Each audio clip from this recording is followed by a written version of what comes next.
JP, Matt, how are you guys doing today? Hey, good morning. Doing great, Jared. How are you? Good, good. Looks like my morning is not quite as busy as yours, Matt, with the hail last night. Yeah, when hail comes through, the roofers are out. So I'm one of Yeah, those guys. out in the field. I see it. I Yeah. see it. Well, very cool. Well, we were just thinking it might be good to chat with you about what areas got hit, worse than others. I've seen cases where people get hail and they don't even realize that, they have a leak or something like that. So it's good to kind of spread that word about what areas, again, got hit. And then, JP is obviously here in insurance. So having both you guys on the line, you guys actually have more to contribute here than I do. So, well, very cool. So, Matt, first question we wanted to ask is just what areas got hit the worst? Yeah. So if you're talking about DFW area, there was a couple storms that came through. One was in the evening, and that one hit mainly kind of the Decatur, I think that's how you pronounce it, Decatur Mhm. area, um, to Crum, a little bit north of Ponder, and over to like the north side of Denton, got a little bit as well. Now with that storm may have had the largest hail. I think we may have had 2-inch hail with that storm. With both storms though, what we were dealing with is some winds that were blowing in the hail very very hard. So Mhm. sometimes you get these storms, and if it's ping pong size or small or quarter size or whatever, that's usually not going to damage a roof, especially if it's newer. Old roofs might get damaged from that. But when you have these straight line winds that are just plowing the hail into the roof, now you might have some damage. And so what we're getting reports of is, especially in that first storm, we're getting some blown out windows. And so most likely if we're having blown out windows, then we're going to have some damage on the roof. Now, at the same time, it does not necessarily mean that every house in the neighborhood got the hail or had damage. Each house is case by case, so I wouldn't go based on what your neighbor said and assume that that's the same thing that happened to you. Right. Um, and I would just say, and then on the other storm that I hadn't brought up yet, that one came in the middle of the night. I think it was like 3 a.m. I was asleep, and I was actually just under where it came through. So it went mostly from kind of through Highland Village into Lake Dallas to Little Elm, the west side of Frisco. Actually, the west side of Frisco may have gotten it the worst, with those straight line winds coming and bringing the hail with it. That's what I'm about to find out soon, actually, is how severe that really was. But there's some reports of that. And then that storm kind of went up into the Prosper, McKinney, North Allen area, and then just kept going on northeast. So that's the areas, yeah, that were hit with the storm. Got it. So we were woken up by the storm at I think about 4 a.m., maybe 4:30. And man, you mentioned those winds. I mean, the hail didn't seem like big from the sound, but you could tell that those winds were just carrying it, Yeah. straight into the side of the window. And those were some strong winds too. So, JP, what about you, man? Did you guys get woken up in the middle of the night? No, we were pretty fortunate. I think, knock on wood, we live in this weird Plano vortex where we just don't see a bunch. We're below Yeah. 121. We're west of 75. So we're in this area where we just tend to not see a whole lot of hail. 121, I don't know how, but Mother Nature knows right where that is. And north of there seems to be where you see a lot of the wind coming through, and you see a lot of the windstorms, the hailstorms tends to be in that area. Got it. Got it. So, Matt, question that we hear a lot when people are not sure if they have damage. Who should they call? JP? Should they call their insurance company, or should they call you first? And because you hear mixed things. You hear people say that, well, once you get the insurance. I mean, I had it happen to me one time when I bought my house. Gosh, 12, 13 years ago. I had my insurance company come out to check for foundation settling. At the time, I didn't know anything about it. And they actually canceled my policy. They said, no, you don't have any trouble, but the fact that your filing proactive claims like this on stuff that doesn't even pan out.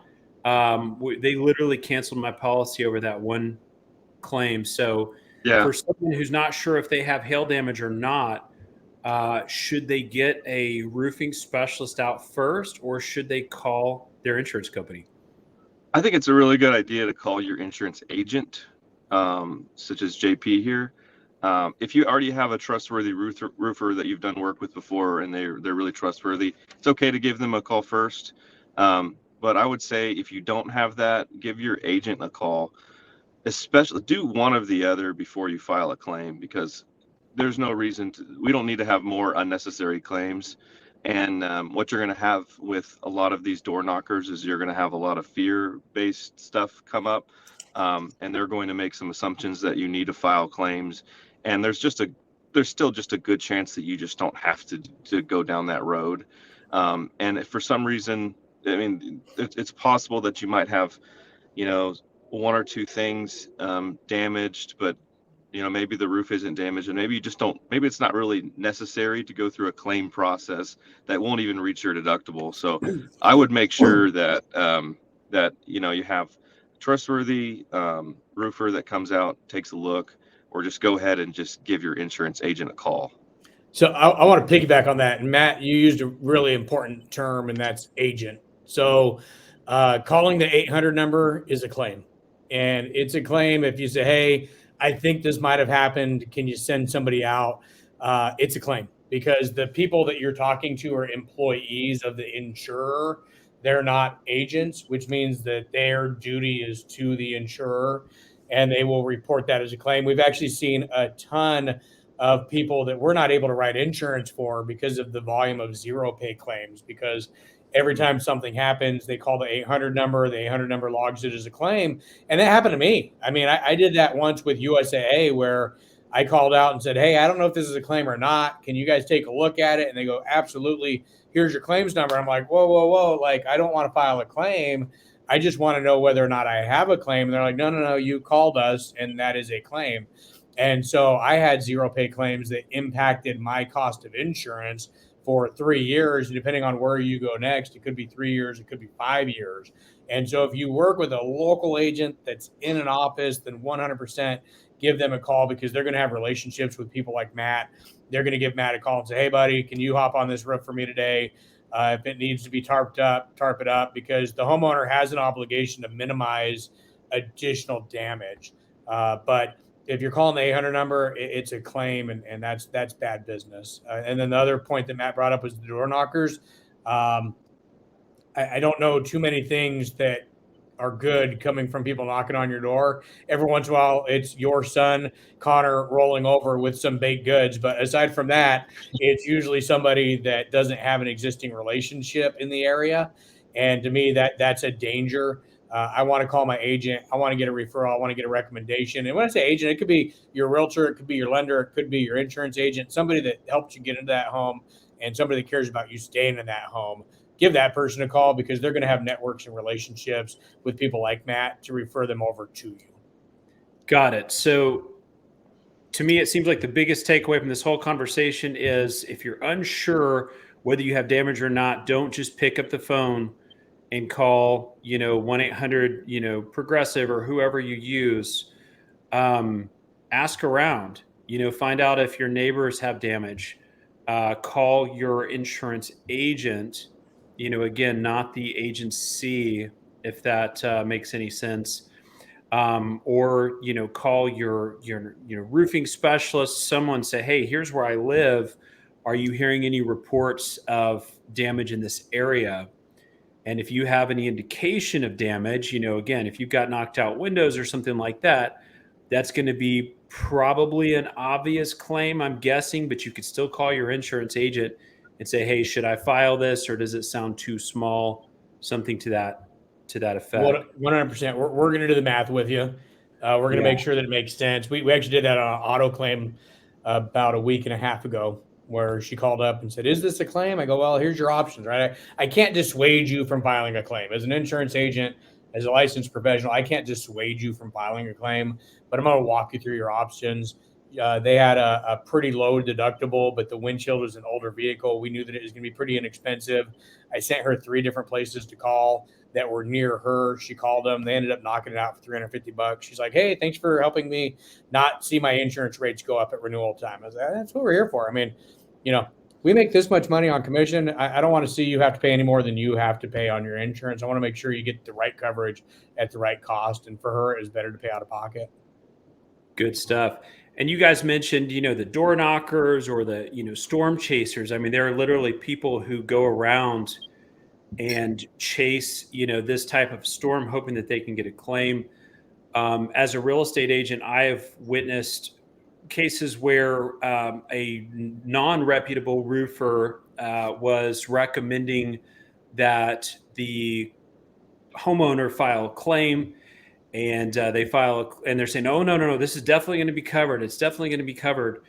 And the homeowner files a claim, and then the insurance company says, "No, you don't have, enough damage, or you don't have substantial damage."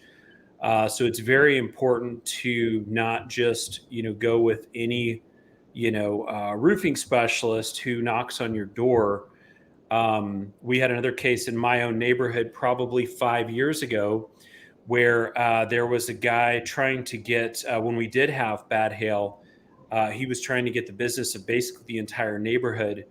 And he was filing these large claims to where his payout from the insurance company was really high. And he was giving these quotes to where he was using all these high-end materials, all of these extra, upgraded features to people's homes and roofs and windows. And he actually was not using, and I won't say any names, but he was not doing the work that the insurance company was paying him for. So it's very important to have a reputable roofing specialist. And Matt, plug here, I can personally attest that Matt and OnceSource Roofing is, an organization of high integrity. And if there's nothing, that's needed on your home, Matt's going to be the first one to tell you that. So appreciate that. And I'll kind of piggyback on what you were saying about door knockers.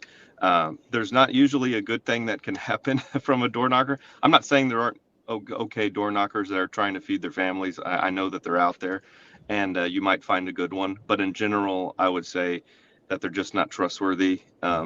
There's a number of reasons for that. One is if they're already in your neighborhood the day after a storm, they're already there illegally because there's no way they already have the city permit to be soliciting. That's number one. Number two, if they're making promises such as covering deductibles and things like that, those are already things that are against the HB 2102 law that went into effect in September of 2019. So those are huge red flags. Yeah, and then if for some reason you went with someone, then you have all of those cases where someone is taking checks and they're not doing the work, or maybe they're doing a bad job and they're not coming back to fulfill their warranty. So there's just a lot of things that can go wrong. But if you obviously if you can call me or call JP or call someone that is your agent, and they will have these good roofer contacts already at their disposal. So yeah, it's easier just to avoid the door knockers. Yeah, I think to piggyback on that, you could probably do an hour and a half on this. Matt hit a state law. Insurance fraud has always been illegal. Texas finally put teeth to that law back in 2019. A lot of homeowners will say, "Why is my homeowner's insurance so expensive?" And it's like, well, folks are throwing things into your roof that don't belong in your roof claim unless you have coverage for it. Things like metal marring, soft metals on your roof, the fact that you have to pay a deductible, it's just part of your contract. So there's a lot there. The other thing is Texas is pretty loosey-goosey in the roofing industry, frankly. And so when you see a Honda Civic with a ladder strapped to the top and they're knocking on your door as a roofer and they have Arkansas plates, it's probably a great sign that they're not going to be here to manage your warranty. A lot of people, I'm happy to see that Matt's in a pickup truck because a lot of folks forget 2016. I tell people all the time, I expect you to buy a new roof every 7 years. And I'm like, well, I haven't had a hail claim in forever. I'm like, well, wait a minute. We bought everybody in DFW a new roof back in 16. And in 2021, that's only 5 years ago. Now we're into 2022. That's 6 years ago. But people forget all of the fraud that went on, the initial checks that were stolen, frankly, in a lot of these neighborhoods. A lot of the roofers that were coming in from Oklahoma, Arkansas, and Louisiana with ladders just strapped to the top of their Honda Civic. It's a big concern as a resident, as a citizen, as somebody from Collin County, because then that's it. Once that check's gone, that check's gone. The insurance company can't go after them because you gave them the check, you signed it over to them, you signed a contract. Now, can you litigate? Sure, but are you going to have them extradited back from Arkansas? Probably not, right? And so those are some massive concerns and considerations when we see hailstorms coming in, because I guarantee you 40s stacked up with people, as is 69, 75 coming down here right now chasing storms. Well, I think the insurance, deductible topic is a very interesting one because, you still have, again, this was big news here, 2-3 years ago when, that law passed to make it a felony or a misdemeanor to file a fraudulent claim on your deductible. And the roofer adding in things like waiving deductibles, it put some teeth in it. I think is 6 months in jail and $25,000. I don't have it in front of me, but it was pretty rough, and that was per case as well. So that wasn't like a blanket. So you could not see your grandchildren being born if you do enough of those. And you'll still. It also makes it also makes the homeowner liable as well. Yeah. And you'll still have, roofing experts who will tell you, oh, don't worry about it. We're going to, write you a proposal that's higher. And then we're going to back some of that stuff out on the back end. And that way you don't actually have to pay your deductible. And that's fraud, guys. That is not, that is highly illegal. What we're seeing now too is contractors trying to circumvent the law by saying, hey, you still got to pay your deductible, but I'm going to throw in a fence. And that's just as illegal, right? So like in-kind waiver of deductible is just as illegal. Yeah. And unfortunately, a lot of homeowners aren't educated on that topic. And, if they're adding value up to or greater than that deductible amount on top of the roof claim, that's still illegal. All right. Yeah. So my top 3 takeaways here, and then I'll let Matt get back to work. So don't go to jail. Yeah, right. Number 1 is that if you call into your insurance company, not your agent like JP, but you call into the 800 number and talk to a rep, they're going to file a claim on you. And even if you don't have any damage, that's going to hurt, your insurance. Number 2, almost nothing comes good from door knocking. So be leery of, who offers to work on your roof. And then the third one is the deductible. If somebody's telling you that they're going to waive your deductible, or they're telling you that they're going to credit back your deductible on the back end, they are asking you to commit insurance fraud, and probably not the best thing to do. So. Yeah, good stuff. Well, Matt, I really appreciate your time. Like I said, I know today is probably one of your busiest days of the year. So thank you for filling us in here. And I've just got to get some cool glasses like you guys have. So are we going to have contact info for Matt in the comments, or absolutely. Right now? I will link Matt's info in the comments. And guys, if you search for OnceSource Roofing, it's going to come up. OnceSource Roofing Texas might be a quick way to get it to come up. And guys, thanks for tuning in. And Matt, JP, thanks for your time. Thank you. Awesome. Cheers. Appreciate guys. it. Thanks.